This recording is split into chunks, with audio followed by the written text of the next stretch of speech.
Hello, hi.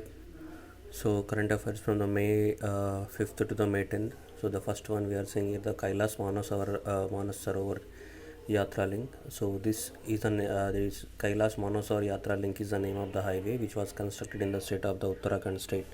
So, Uttarakhand state which will connect the Mount Kailash. So, that Manasarovar or Mount Kailash both are located in the Tibetan country.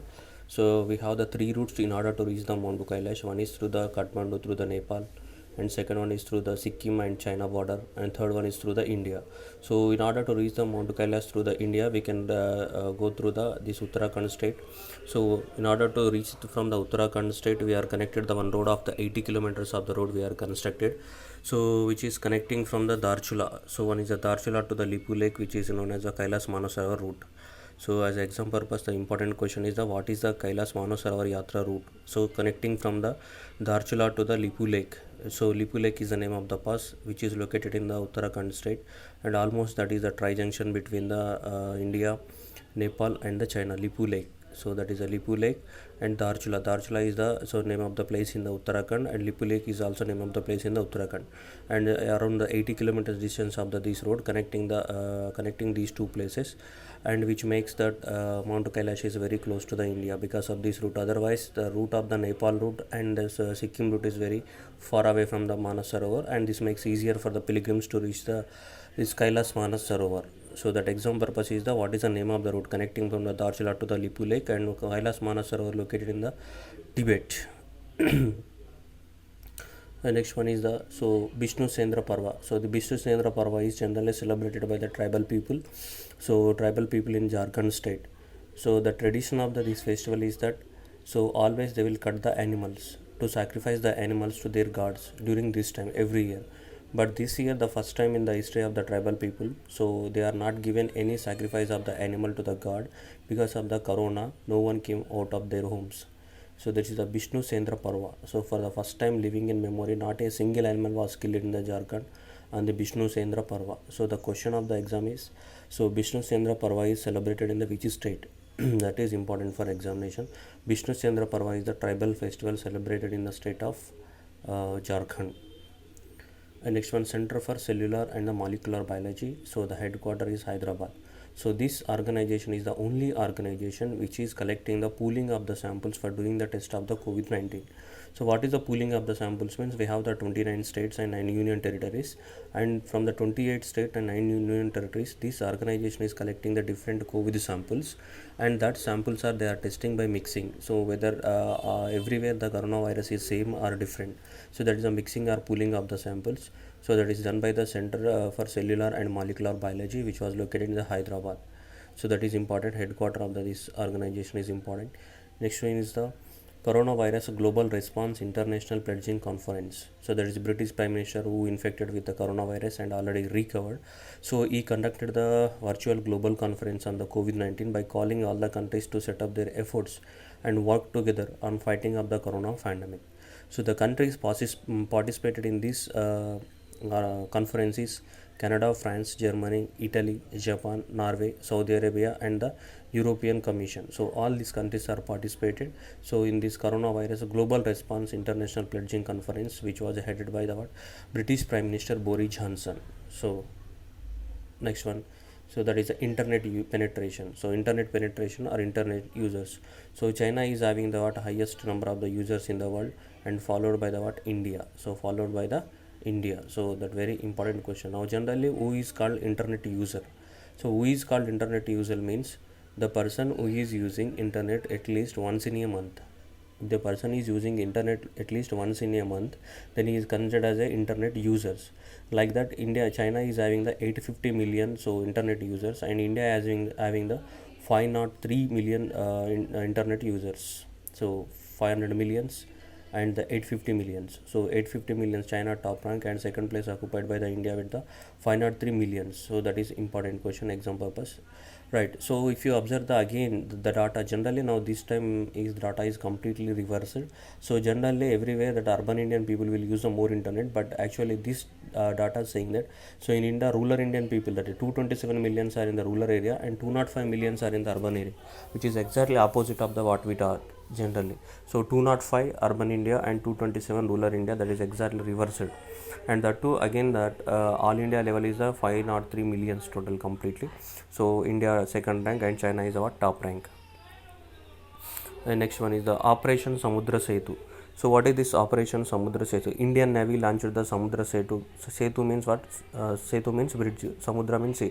Sea bridge as a part of the national effort to repatriate the Indian citizens from the overseas of the corona pandemic virus. So that is the Indian Navy launched the Indian Navy, that is Jalaswa and the Magar are the two ships went to the Maldives and to in order to take the Indians who are there, so who are stuck in the Maldives because of the coronavirus lockdown. So that India is bringing all the Indian national from the Maldives, so through the sea route. The operation name is the Operation Samudra Setu. And also we have seen here the Operation Sanjeevani. Operation Sanjeevani is launched 1 month back. So this due to the lockdown of all the international flights, so that Maldives needed the medical equipments and emergency these food items. So that's why the government of India sent again the ships to the Maldives. So that operation name is the Sanjeevani. Sanjeevani means the drugs. So both are the opposite thing. One is Indian government is bringing from the Indian nationals to the India, from Maldives to the India, that is Samudra Setu, and we send some of the medicines and essential food commodities to the Maldives 1 month back. That operation name is the Operation Sanjeevani. This Operation Samudra Setu is to bringing the Indian nationals who are stuck in the Maldives due to the lockdown. Right? This is only related to the Maldives, because Maldives have connection with the sea route. So that is the only because air flights are not open now. So Maldives, whatever the Indian nationals are there, we are coming to the sea route. Next, Vande Bharat Express. Whatever this Vande Bharat Express is there. So again, this Vande Bharat Express also started because of to bring the Indian nationals in the different countries. So 64 flights will be operated, including the UAE, that is Bangladesh, Malaysia, United Kingdom. So five each from the Saudi Arabia, Singapore, Kuwait, along with the Qatar parent. So from the Indian nationals are there. Most of the laborers Indians are working in these countries. So in order to bring all these laborers again back to the India, so we are launching the Vande Bharat mission. So don't confuse with the Operation Samudra Setu. Samudra Setu is only related to the Maldives, but that Gulf countries who are there in the Gulf countries, so they are far away from the India. We need to bring back them through the flights. So that's why this is Vande Bharat mission. Vande Bharat mission. And next one is Kumara Sangakkara, that is once upon a time that keeper of the wicket keeper of this Sri Lankan team.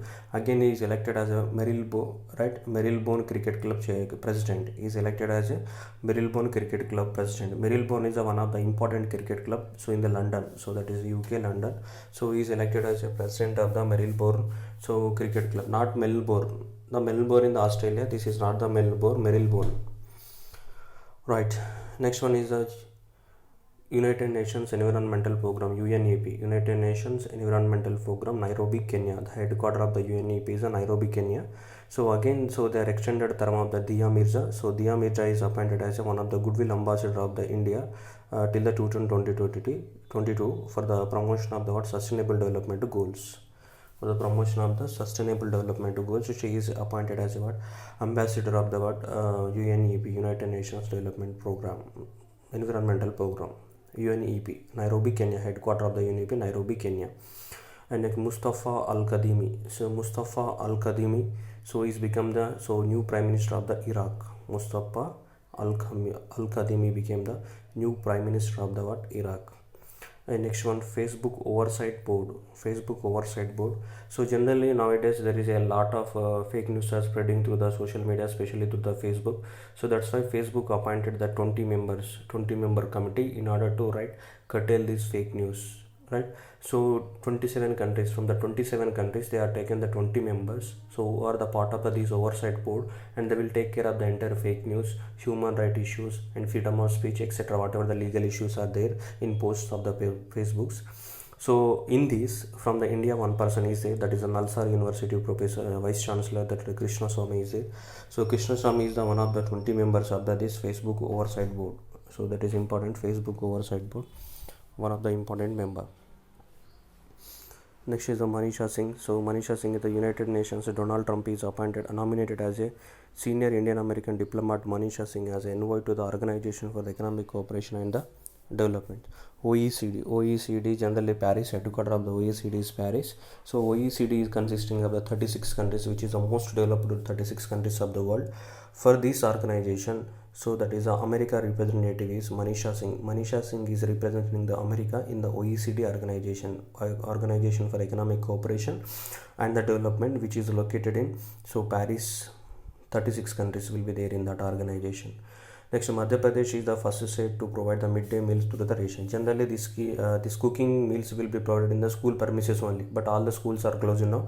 So that's why whatever the food they are giving through the cooking, so that same will be supplied to the ration card. So that is the Madhya Pradesh became the first state to provide the midday meals to the ration card. And the UP government is launches the Pravasi Rahat Mitra. So Pravasi Rahat Mitra, so in association with the United Nations Development Program, UNDP. So UNDP, United Nations Development Program, UNDP located in the New York. So Uttar Pradesh government and UNDP so together launched this Pravasi Rahat Mitra. So this Pravati Rahat Mitra objective is so to connect the all the people of the Uttar Pradesh so with the government schemes and to get the jobs and to learn the skills. So that is a major objective in this corona time. So that is a Pravasi Bharati Rahat Mitra. Next one is the Jharkhand Prime Minister. Jharkhand is banned the pan masala for the upcoming 1 year. So that is a 41 samples of the pan masala is completely banned in the Jharkhand for the period of the 1 year.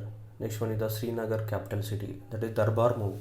So Darbar move means generally Jammu Kashmir state now union territory. Jammu Kashmir union territory now will have the two capital cities generally. So right.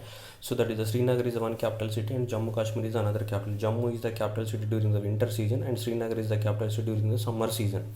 So when the season is changing, automatically they have to shift the capital cities, right? So 7,000 employees who are working in this secretariat, they have to shift from the Jammu to Srinagar to the Jammu after changing of the capital city. And this originally this was started in the 1872. Now the High Court of the Jammu Kashmir High Court is questioning that why you are wasting all the resources by shifting of the capital city for the season every season. So that's government should give the answer. So may they completely abolish these type of the practices. But that question is now under the High Court.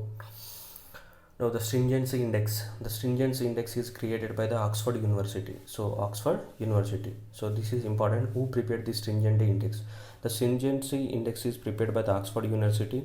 That is how the government is responding for the COVID virus. How the government is responding for the COVID virus. How the different countries are responding to the COVID virus. There are 17 indicators are considered by these index. How the government is responding for the COVID-19. So higher the score indicates higher level of the stringency, means more strict. So that the stringency index has found that India is one of the strongest lockdown measures in the world at 100 score since March 2022. So it was relaxed slightly on the April 20 after the government eased the norms for the certain workplaces regions outside the red zone. And other countries, UK, USA, India, all these countries also there, but India also having the first place occupying the stringency index prepared by the Oxford. So what are the measures taken by the governments of the different countries in response to the COVID-19 spread? Next, COVID-19 Global Humanitarian Response Plan, United Nations. United Nations launched the 6.7 billions and most important question for the SBI mains. United Nations launched the 6.7 billions of the global fight to COVID-19. So right, 6.7 billion US dollars for the period of the 2020. So this 6.7 billion dollars is helping the some countries like 54 nations which are very poor countries like Benin, Djibouti, and Liberia, Mozambique, Pakistan, and Philippines, Sierra Leone, Togo, Zimbabwe. So all these countries have the option to avail this benefit of the 6.7 billion dollars, which is provided by the United States.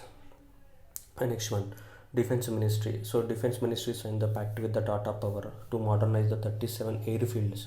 So whatever the air bases are there in India, like all the whatever the air bases are there in India, in order to modernize these air bases, two phases are there in. First phase, modernization of the airfield infrastructure, airfields of the Indian airports were upgraded, and phase 2, so navigational aids and infrastructure to be upgraded. So that is a important question is that this agreement is signed with the which company? That is the Tata Power company. That is the 37 fields with the cost of the 1200 crores.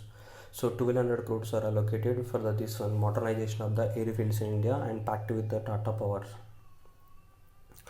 And the AIB approved the 500 millions of the loan for the India's COVID-19 response force, Asian Infrastructure Investment Bank, AIIB. So which was the headquarter of this bank is in the Beijing. Headquarter of the bank is in the Beijing. You can remember that AIIB, B for Beijing. So headquarter of this bank is Beijing. And overall this bank is allocated the 10 billions for the what COVID virus.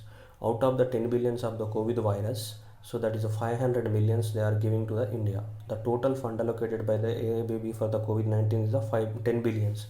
Out of the 10 billions, 500 billions they are giving to the India. Next one is the Moody's is a rating agency which rate completely cuts the India's growth rate to the zero. Earlier it was almost IMF projected 1.9, but this organization projected 0 for the 2020-21. Previous estimate of the 2.6 like that. So that is a cut downs of the GDP growth rate to 0%. India signs pact with the Russia for the coking coal. So we are bringing the some coking coal with the Russian Far East and therefore Arctic region, and that first memorandum understanding with the Far Eastern Agency of Attracting Investment supporting this one of the agency of the Russia and the Eastern Mining Company. So generally we need to remember that India signed the pact with the Russia for the purchasing of the coking coal. That is the only important for organizations are not important. And the Niti Aayog launches the Surakshit Dada or Nana Nani Abhiyan. So this name itself is indicating that is providing the safety measures and security to the grandfathers. That is in this COVID-19 period. But the question is that, so who launched this one is important for the examination. The Surakshit Dada and Dadi Nani Abhiyan is launched by the Niti Aayog, which targets the 2.9 millions of the citizens in the 25 aspirational districts. Aspirational district means backward districts in various states of the Assam, Bihar, Jharkhand, Madhya Pradesh, Maharashtra, Rajasthan and Uttar Pradesh. So all these states are covered under this one. 2.9 millions of the senior citizens are covering to help them under this one Corona COVID impact 19. And IIT alumni, there are 23 IITs are there. All 23 IIT alumni is there. Whatever the previous students of the IITs are there, all those are prepared one bus, COVID-19 test bus in Mumbai and Maharashtra. And the Kargil, this is the person Vijayant at Kargil and the life of the Kargil hero. This book is written by her father, the Kalnan Vijayant Thapar, and writer Neha Dwivedi about that Vijayant who was lost life in the Kargil war. So this book is about the story of that Vijayant. So that is the authors is the Vijayant Thapar and Neha Dwivedi. And World Athletics Day, every year World Athletic Day is observed on the May 7th. May 7th is observed as a World Athletic Day. And May 8th we know that every year, so May 8th is observed as a World Red Cross Day. And next World Thalassemia Day, again the same Red Cross Day and World Thalassemia Day. So that is a May 8th every year observed as a World Thalassemia Day. And Vesak Day is meant that is the Buddha Purnima. Generally this international day, this one recognized by the United Nations organization. So generally Vesak Day of the full moon day in the month of the May generally. So as per the calendar, that is a Vaishakha Masa. So that is a full moon day in the Vaishakha Masa is every year celebrated as a Vesak Day. That is, the date may change but the occasion will not change. That is the full moon day of the Vaishakha Masa will remain same. But according to the Gregorian calendar, that may comes on to May 10th or May 7th or May 15th, depends upon the year. But whenever that in the Vaishakha Masa, whenever the full moon day is there, that is observed as a Vesak Day generally. This year that falls on May 7, 2020. This is a Buddha Purnima. So in order to remember the Buddha contribution for the humanitarian field and world peace. And next Long March B. So Long March is the one of the rocket launched by the China. So in order to a new rocket launched by the China, a new rocket and the prototype spacecraft in the major test its ambition to operate a permanent space stations and send astronauts to the moon. So in order to send their astronauts to the moon and in order to build a space station in the space, so by the year 2022, so that rocket is launched for the trial version. That it is not important for exam purpose, but anyway. So Vesak Day is important. Vesak Day this year on the May 7th and World Thalassemia Day May 8th, and next is World Red Cross Day, and all this are important.